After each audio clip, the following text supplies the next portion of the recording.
Well, good morning, everybody. How is everyone this morning? Thawed out? I think introductions are a little like cooking. You know the saying that it always tastes better when somebody else cooks for you. And I love to cook, but even I feel that way sometimes. Introductions are always better when someone else gives it to you. So thank you so much. I appreciate that. They always sound better that way.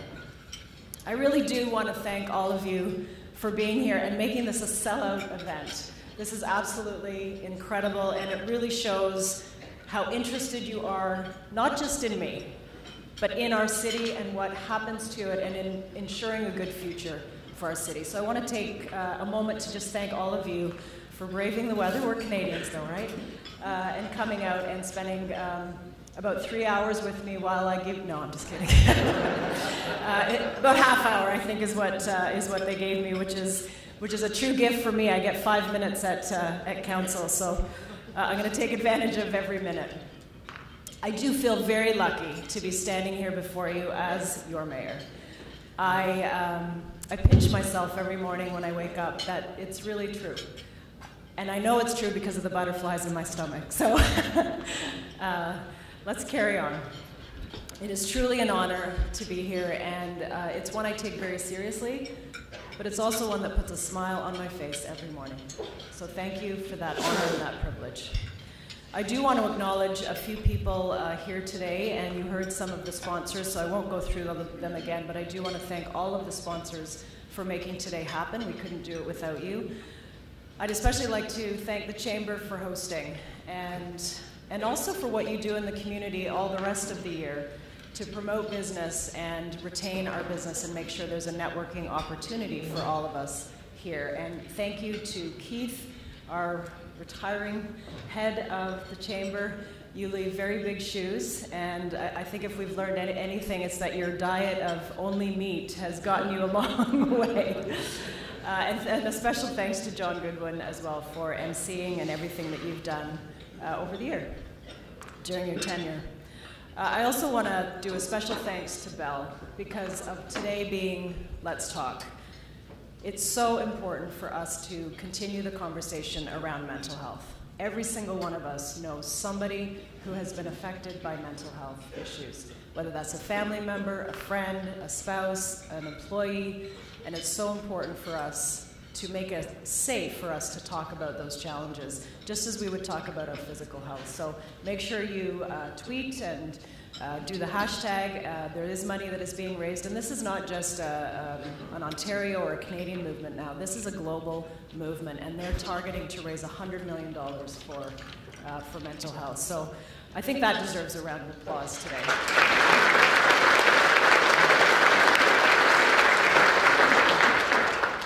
I will be introducing my council colleagues shortly, but I have something special in mind for them. They know what it is. They're not going to leave. And it's great to see the other elected officials here. Thank you for spending some time. I know how busy you are as well. I want to thank our city manager, interim city manager Tim Camiso, who is here somewhere. Tim is right here.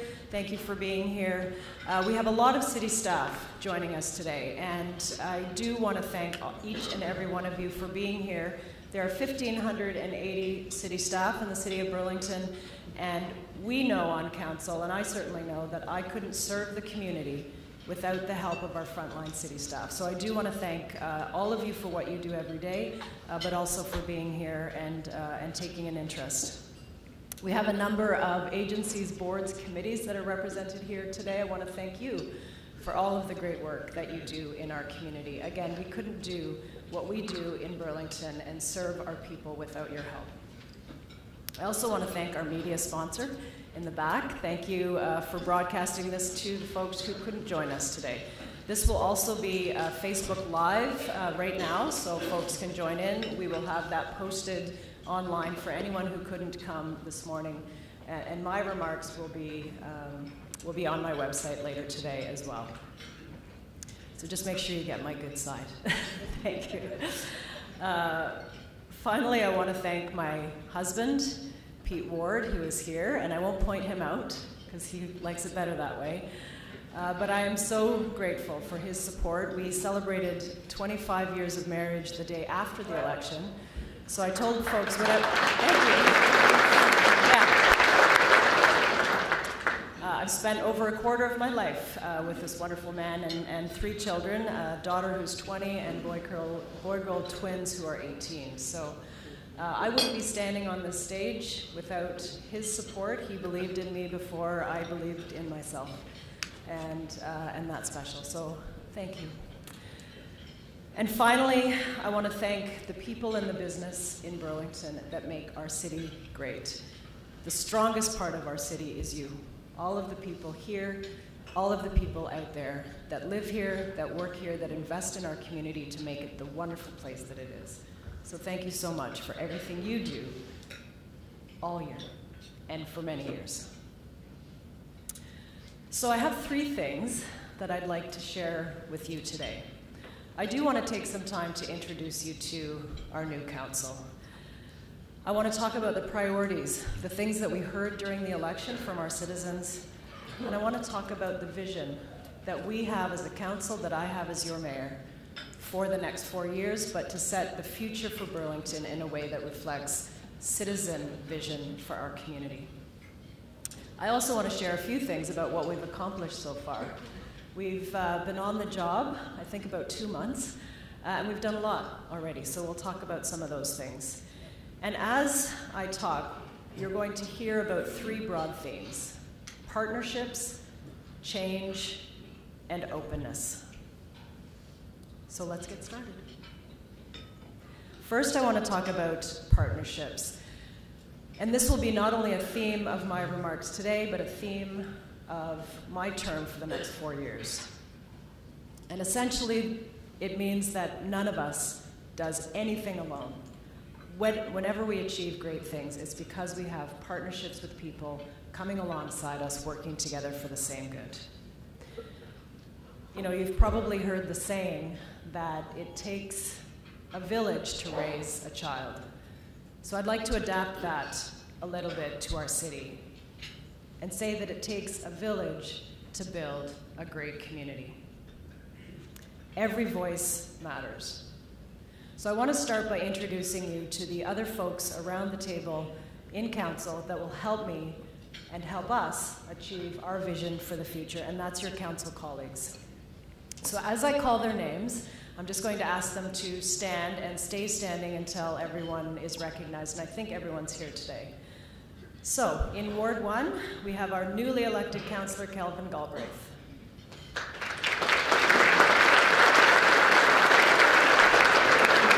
In Ward 2, our newly elected councillor, Lisa Kearns.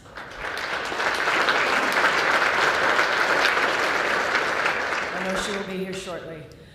Ward 3, oh, there you are. Hi, honey. In Ward 3, our newly elected councillor, Rory Nissen.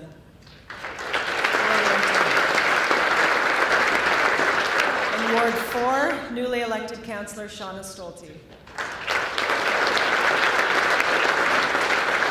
In Ward 5, our veteran returning councillor, Paul Sharman. And in Ward 6, our newly elected councillor, Angelo Bentavania. This is your new team. Now I want to say, you can sit now. I want to say a couple of words about our council, because this is one of the most diverse councils that this city has ever had. First of all, we have the most women on council that this city has ever seen. 3, yes. So 3 out of 7, and the first female mayor, as you heard, in 40 years. That's a whole generation. And I mention that because recently I was at a high school. I do a lot of speaking in public and high schools. And a young woman came up to me after I spoke, and she said, "I'm going to be the next prime minister." And I said, "Yes, you are. Yes, you are. Dream big." And the importance, it's so important for people to see themselves reflected in our decision makers. And that's what that does for those young men and women when they see a diverse council that looks like them. And our council is starting to look like and reflect the people in our community. So just a little fun facts about our council, and maybe after, if you have some time to network, you can try and figure out which one is which when I tell you some of these things. The average age has gone down by about 15 years. I used to be the youngest on council. I am now, there's now 4 people younger than me. So that's good. We have 2 folks who are grandparents. We have 2 who have high school or university age children. We have 2 with kids in public school, including one with a brand new baby. And we have 1 young'un who is still living the fine life with his girlfriend and no kids. And I'll let you figure out who that is too. We have 3 who are immigrants to this country who were born outside of Canada. That's diversity. And you want to see not only diversity in our opinions reflected on council, but you want to see diversity on council itself. And I think we've done that. So, well, you've done that, really, in the last election. You asked for change, and you got it. So thank you. Before I go any further, I do want to let them talk to you a little bit about their priorities for the next 4 years, because we do this as a team and as a partnership. And there's a little fun in there for you, too. So we'll roll the video.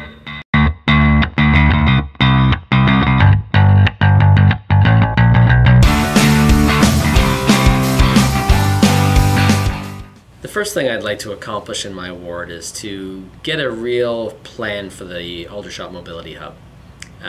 We have this great mobility hub in our community, and there's a lot of opportunity there to do it right. It's just started yet in terms of development. We have our first residential development being completed by Addie at the moment, and there's going to be a lot more development, and we need to see a good combination of retail, employment, and residential all within the mobility hub. So that's kind of my first order of business, and along with Plains Road, there's a lot of retail opportunities. There's a lot of plazas that are being sold and converted to residential, and I would like to see a good mix of retail and residential in our community.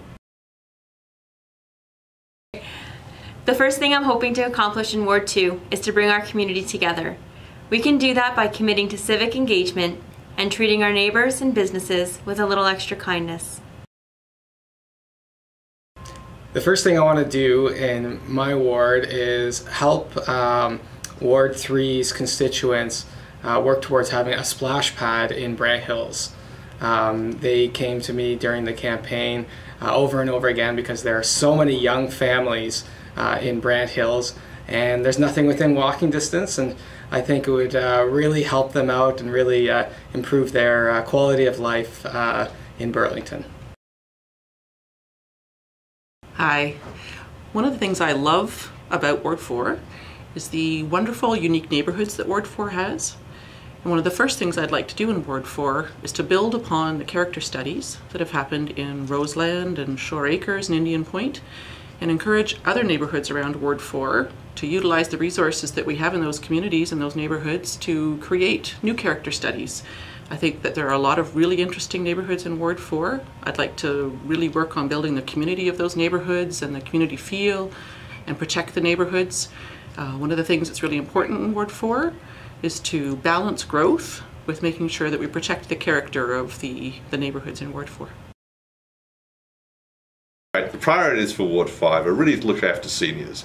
We need to have income adjusted housing for those seniors who have less income. We need to make sure we have a recreation centre for them, and we need to make sure we have wellness programs for them, because seniors are a very significant group in our population. But the other thing we got to do is we got to get rid of that cut-off highway from the highway traffic congestion. So the first thing I want to accomplish in my ward, is Ward 6, is we are establishing 4 community advisory groups in the 4 distinct areas of Ward 6. One in Millcraft, one in Hidden Forest, one in Alton Community, and one in the rural area. So this way I get the feedback directly from the people that I work for.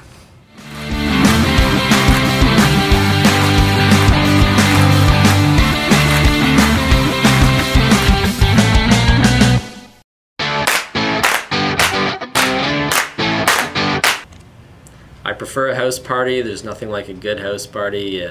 You don't have to, you're not at a bar spending tons of money. You're typically with your good friends and family, and take an Uber home, and that's the end of the night. Nothing like a good house party.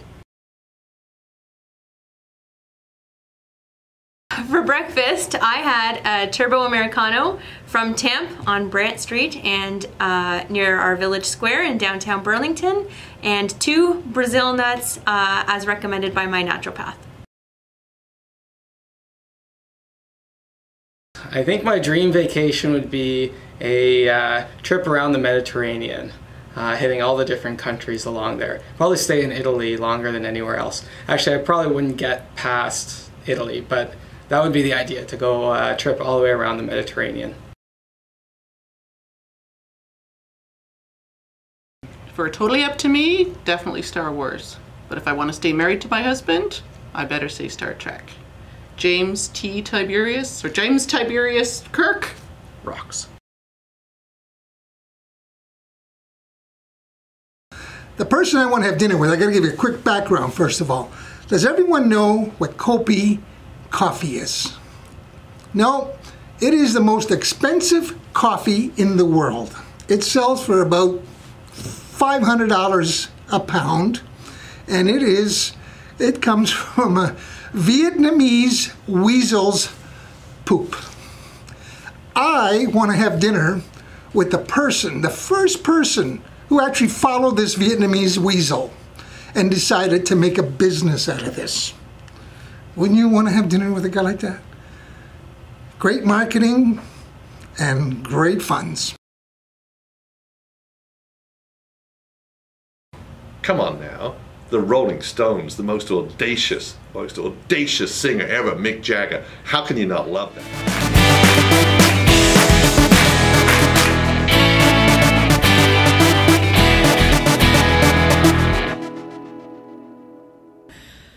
Aren't they awesome? Yeah.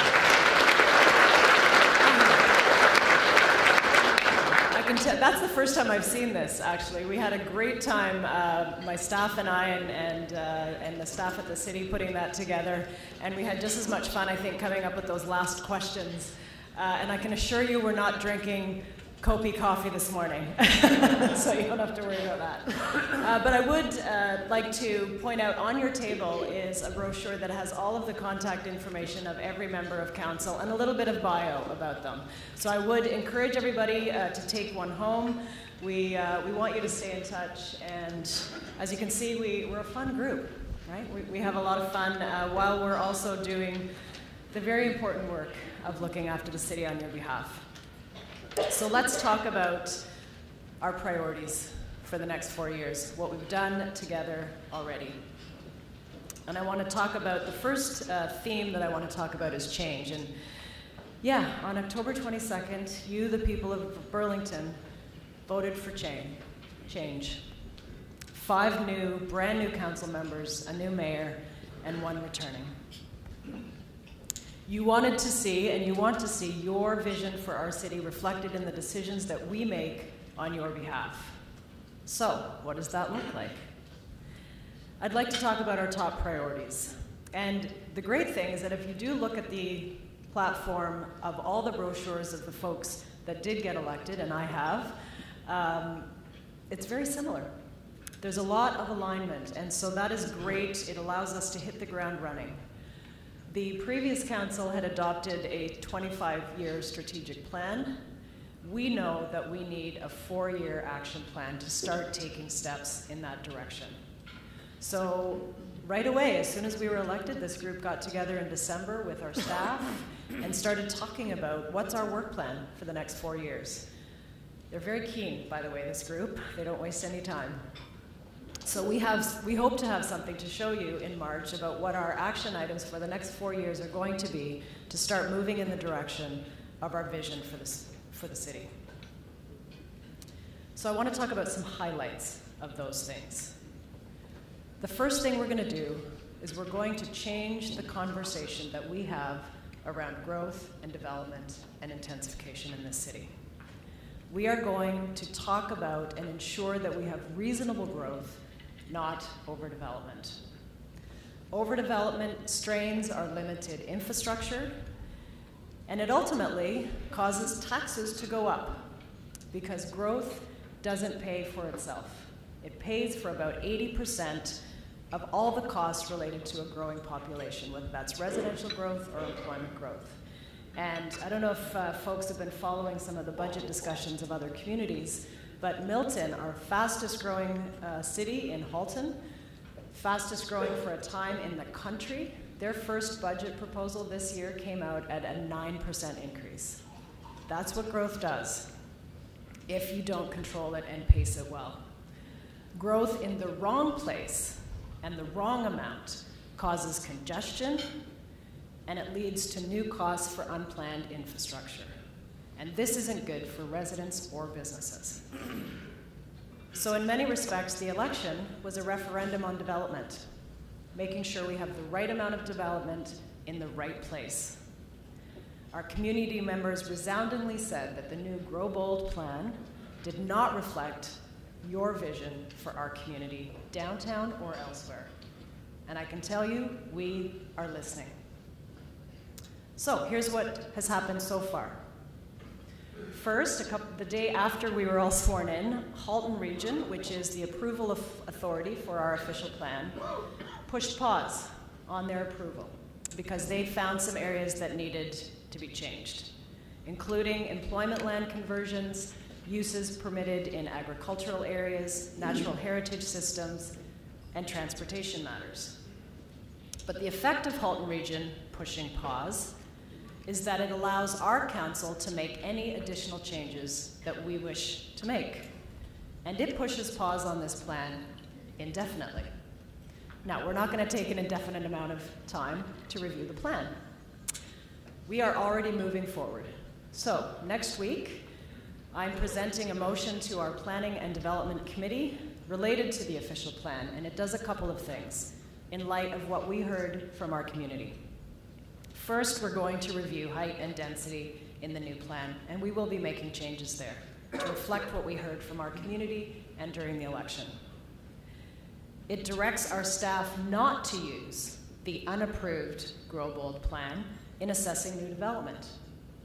That's important because our current official plan is the only one that is in legal force and effect. We need to be using that plan to assess new development.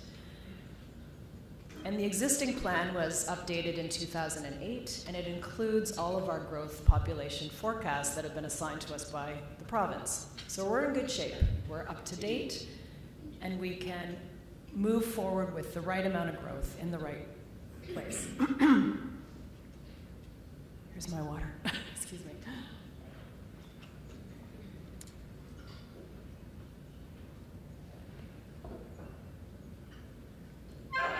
So, getting the right development in the right place is a priority. Second, we know we need to deal with traffic and transportation and congestion. I was recently in Toronto with a group of 16 mayors from the GTHA, the Greater Toronto Hamilton area. John Tory called us together to talk about what can we do on those areas of shared concern that don't have municipal boundaries. Transit doesn't stop at municipal borders. You don't stop at municipal borders. So we need to work together on that. Affordable housing as well as climate change. But what are we doing so far on transportation and transit? So our staff are already looking at a pilot for synchronized traffic lights. And I'm not going to tell you what road yet. We're still working out the bugs, but I think you're going to know which road as soon as that is up and running. And we'll have this conversation again. But suffice to say, it is on a busy corridor. So that's good news. Transit. We have heard from the community the importance of transit, not only for our employees and our business corridors, but also for our residential community. So in this budget coming up, we have 3 new buses and 6 new drivers to expand our service. And we also have another driver and handy van proposed for folks that need accessible transit. So this is going to allow us to look at increased frequency and different routes that get people where they need to go in a timely manner. We also need to have a discussion about how we serve our low rider areas. In the past, and some of you who are frequent transit riders will know that we have a few meandering routes that go through neighborhoods. We get complaints from folks about those. The riders that are on those routes don't get where they need to go quickly, and sometimes, at certain times of the day, the buses are less than full.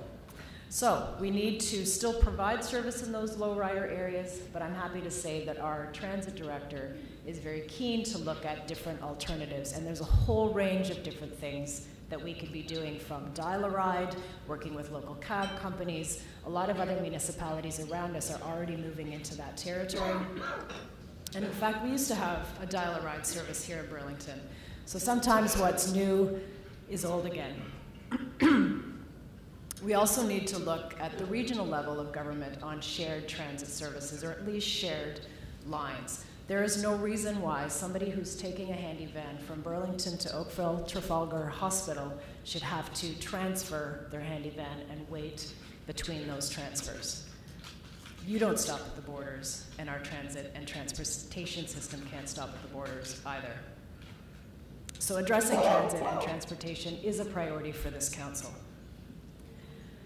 Next priority, and this is again our change theme, but it's dealing with the biggest change that we have facing us right now, and that is climate change and unpredictable and severe weather. Flooding is the biggest risk to municipalities from an insurance standpoint and from a human safety standpoint. So we need to change our conversation around trees and green space and water and creeks. They are critical green infrastructure, and we have to treat them that way. Our tree canopy right now is about 17% and sliding backwards. That's due to disease, to development, and to aging trees. A healthy tree canopy is roughly 40 to 50% coverage. Yeah, thank you. And we'll need your help, so I see that clap, and I'm going to hold you to partnering with us. That's Burlington Green folks there. Thank you. But we know we're not going to get there in the next 4 years. This is why having a 24-year vision, but action items that you deliver on in the next 4 years is so important. So last night, there was a meeting to talk to folks about the new Roseland tree bylaw. And that bylaw will be launching March 1st in Roseland. But we need to really roll that out across the city. And we need to focus on how we not only add to our tree canopy, but one of the best ways of protecting your tree canopy is to protecting the trees that are already here. And so the bylaw will help us to keep track of what's being removed, to avoid removal on private property, and to replant where removal is necessary. But we need to do more than use the rule of law. We also need to provide incentives for people to plant trees, and that's where our partners are extremely important. So we have already in the city worked with Burlington Hydro, with Enbridge Gas, who are here with us this morning, with Burlington Green, and other associations to plant trees. Conservation Halton is another organization that we need to partner with. All of us working together, it will require that consolidated effort to build our tree canopy from where it is now to where it needs to be for a healthy city. We also have tomorrow night Gail Penalosa from 880 Cities coming to talk to us about urban parks. And if you know Gail Penalosa, his philosophy is that if you create a city where people from 8 years old to 80 years old can thrive, then you've built a good city. And that's our goal too. So we need to add to our tree canopy, protect from flood risk, and we also need to do more to invest in and add to our urban park structure. And hand in hand with protecting our urban green space is protecting our rural green space. More than half of Burlington's landmass is rural agriculture. We are unique in Halton for that. We need these areas for farming. We have thriving agricultural economy and the potential to grow that in our community. And our farmers give us the food that we can eat on a day like today. There are businesses that we do need to protect. And we know that we have to be constantly vigilant to protect against incursions and the desire to develop in those lands. And we've seen that just very recently with this provincial government, where during the election there was a commitment made or a pledge made to open the Greenbelt and backed off. Then recently in Bill 66, that would have allowed municipalities to pass what was called open for business bylaws to build into the Greenbelt for employment land. And they recently backed off of that because of public pressure. Yes. And you helped to do that. But it just shows us, twice in the last couple of months, our Greenbelt has been potentially under threat. And so this council has taken a very strong position. 2 nights ago at council, unanimous approval for a motion that I brought forward to put our line in the sand between the urban and the rural boundary and say that this council is committed in perpetuity to protecting our Greenbelt from any development, protecting our clean water, protecting our waterfront and our creeks. And I want to thank them for doing that and for showing that leadership and being vigilant to protect not only our urban green space, but our rural green space. So thank you.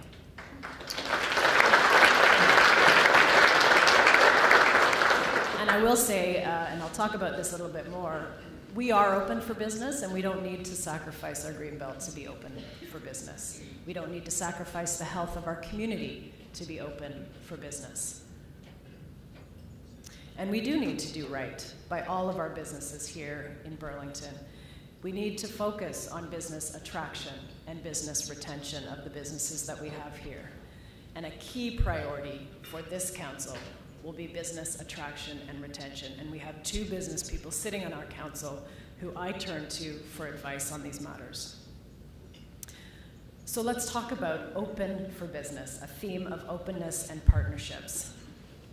What has our council recently done? Well, we took the very difficult step, but the right one, in my view, of allowing cannabis retail stores in Burlington. That's a business. There are about 10 or 15 employees that will be employed in every one of those stores. And it was a tough one. There are different views in the community, maybe, I'm sure, in this room. But this council decided to say that we will open our doors to legal businesses in this country to allow them to operate. And that helps to eliminate, in that particular case, the black market for that product. And we have an incredible opportunity to be open for all our businesses. We have over 500 acres of vacant employment land in Burlington that is ready for you, ready for business investment. And most of it is along the highway corridor, so well positioned to transportation. But that also poses a challenge because we need Ministry of Transportation of Ontario approvals for a lot of that land. And those approvals are often slow in coming. It used to take weeks for us to get responses back from the MTO. Now it takes months. It also takes a long time to get responses back from the Ministry of the Environment. In one case, in a development in my ward on a brownfield site where we want to see revitalization, we want to see remediation, they were slowed down almost 2 years on their project. So I can tell you that as the government goes looking for efficiencies as part of the regional review, which is always a good thing to do, I will be bringing a message forward to them that we're willing to work with them, but we also need the province to work with us. We need them to speed up their permits and approval process, and we need them to be efficient too. And so next week, I will be meeting with Ken Seiling and Michael Fenn. Some of you may know both of those names. They were here in Burlington for a time, so I'm very happy to see them, very well-respected folks. And that's the message I'll be telling them. I'll be saying to them, when it comes to us wanting to be open for business, wanting to be efficient and effective in our government, we're doing fine. Don't fix what's not broken. And approach us with a handshake, not a hatchet. We don't want arbitrary cuts that don't need to happen. And in fact, Burlington Council is the most efficient council anywhere in the GTA. We are a 7-member council for 184,000 people.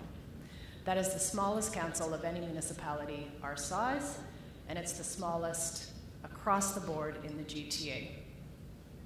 That means a lot of work for these folks.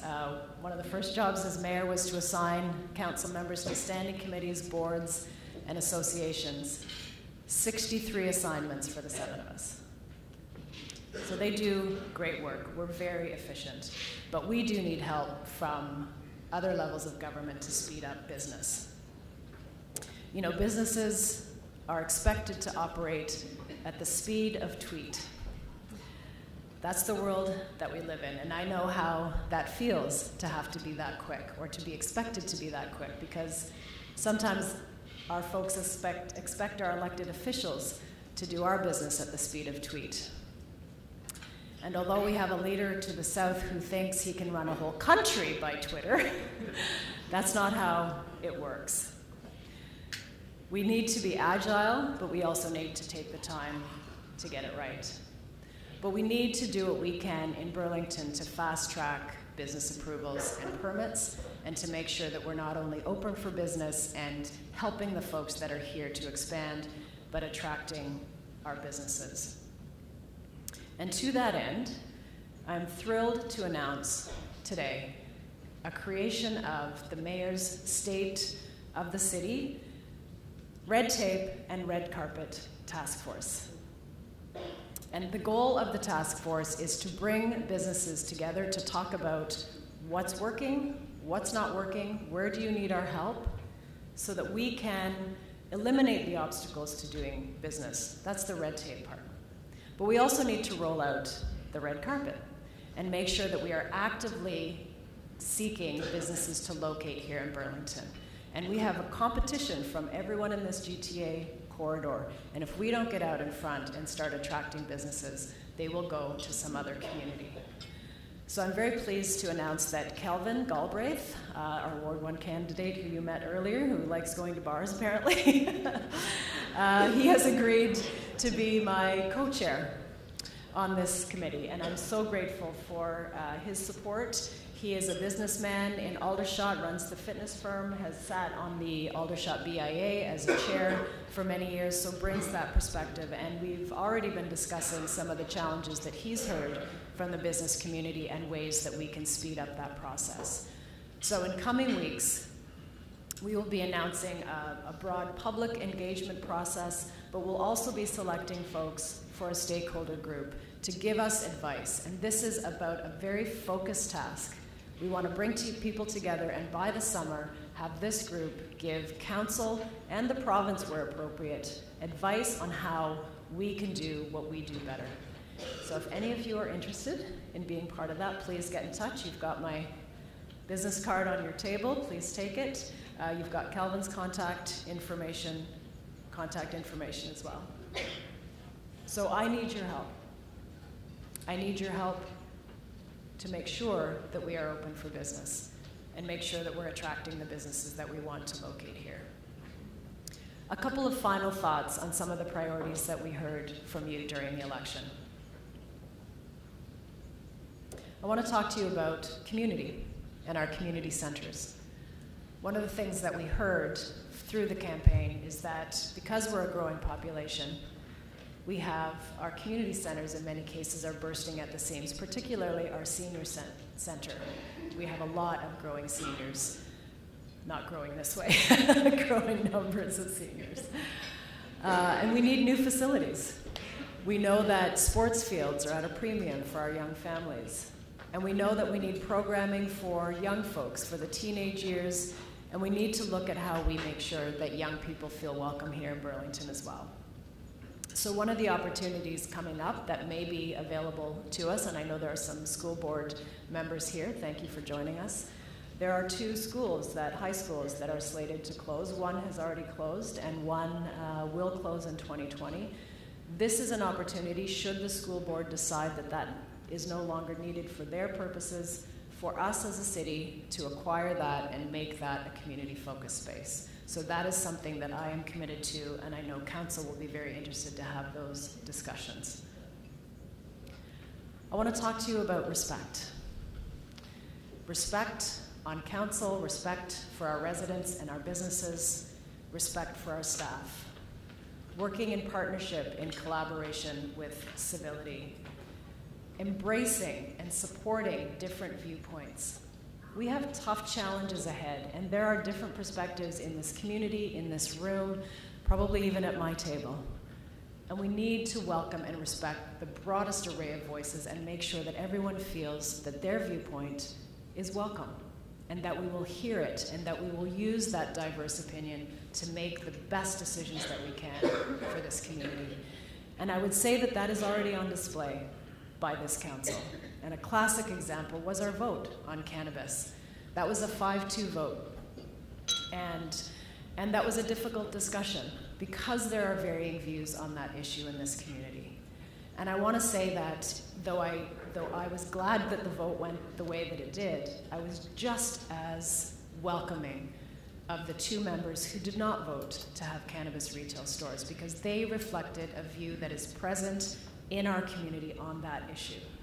And you need to see your views reflected in all of the votes that this council makes. And I can tell you after that vote, there was no acrimony, there was no get with the program. I think I gave a couple of folks a hug after and said, well done, well done. You represented your conscience and your views and your residents, and we got through a tough vote. And I think that's what you will see more of for the next 4 years. Finally, I want to talk about partnerships with other levels of government and with other mayors. I spoke about going to Toronto to talk with John Tory and the other mayors of the GTHA. In 2 weeks, I'll be meeting with the Large Urban Mayors Caucus, a name that we really have to change, but it's intended to be for the big city mayors, to talk about issues, shared issues of concern, and issues that cross our borders and cross our boundaries. The bottom line for you is that I will continue to be a strong voice representing the city at every single table. At the federal table, and we have an election coming up, we will be doing some advocacy as part of that. At the provincial table, at the municipal table with my colleagues at the Association of Municipalities of Ontario and our federal counterpart, the Federation of Municipalities of Canada. None of us do this alone, and none of us have all the ideas, all the great ideas right in our community. We need to listen and hear from each other, and I'm committed to doing that. And we now have, as of last couple days ago, at Council, we've approved to make government relations a focus of our committee meetings going forward so that we can have an eye on what's coming down the pipe from us at the federal and provincial level. And I can tell you, every morning I wake up and wonder what football I'm going to have to catch today. We want to be ready. We want to be ready to position Burlington's voice and Burlington's needs at all of those tables. And so this council made the decision to make that a focus of our discussion, so we will do that. And finally, I want to talk about being good stewards of your money. 3 times in the last 8 years, the tax increases in Burlington have been over 4%.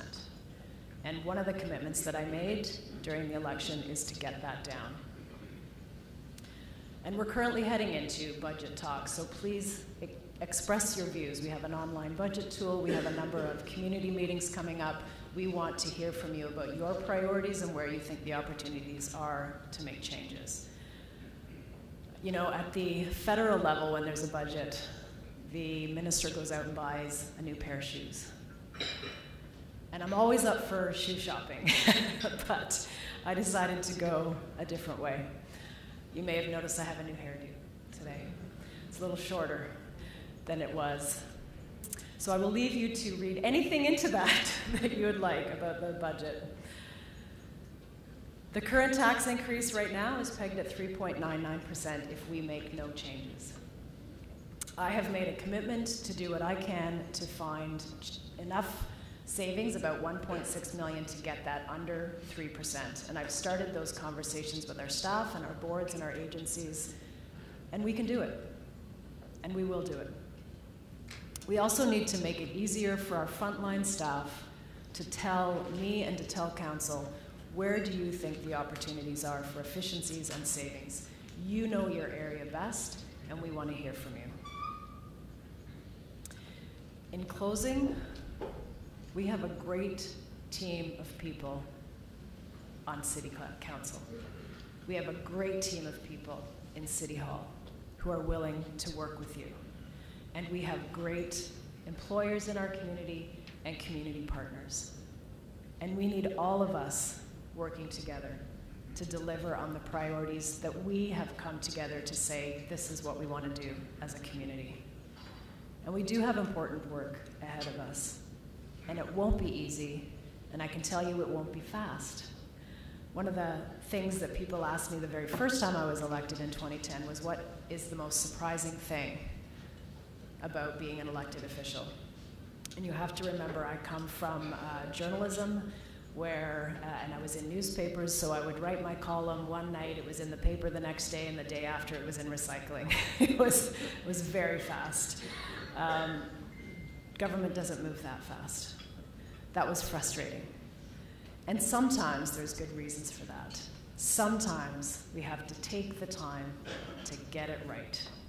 And sometimes we also have to move quickly. And so balancing those two competing things is something that we will continue to look at as a council.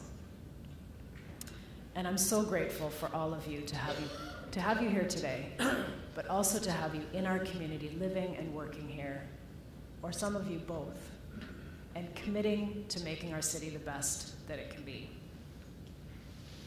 The road is not always going to be easy, but it will be worth it. And I just want to leave you with a quote that has meant a lot to me, that I came across in my last term of council and had it made up as a poster, and it hangs in my office. Many of you know I'm a dual citizen. I was born in the US. Thank you, Bruce Springsteen. But I also was raised here in Ontario, so I consider myself culturally a Canadian. But this quote I've looked to many times when the going got rough, when people were ready to criticize rather than help. So I leave this with you because you are, whatever it is that you are doing in our community, you will know the sting of criticism, and you will know how much better it is when folks work with you to make it better. So I'm just going to read it for you.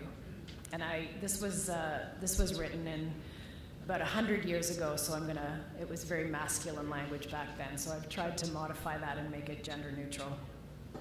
So here we go. It is not the critic who counts, not the one who points out how the strong person stumbles, or where the doer of deeds could have done them better. The credit belongs to the person who is actually in the arena, whose face is marred by dust and sweat and blood, who strives valiantly, who errs, who comes up short again and again. Because there is no effort without error and shortcoming, but who actually does strive to do the deeds, who knows great enthusiasms and great devotions, who spends yourself in a worthy cause, who at best knows in the end the triumph of high achievement, and who at the worst, if you fail, at least fail while daring greatly, so that your place will never be with those cold and timid souls who neither know victory nor defeat. I want to leave you now with a video of what we hope to achieve in the next 4 years on your behalf. And thank you so much for your attention and your time this morning.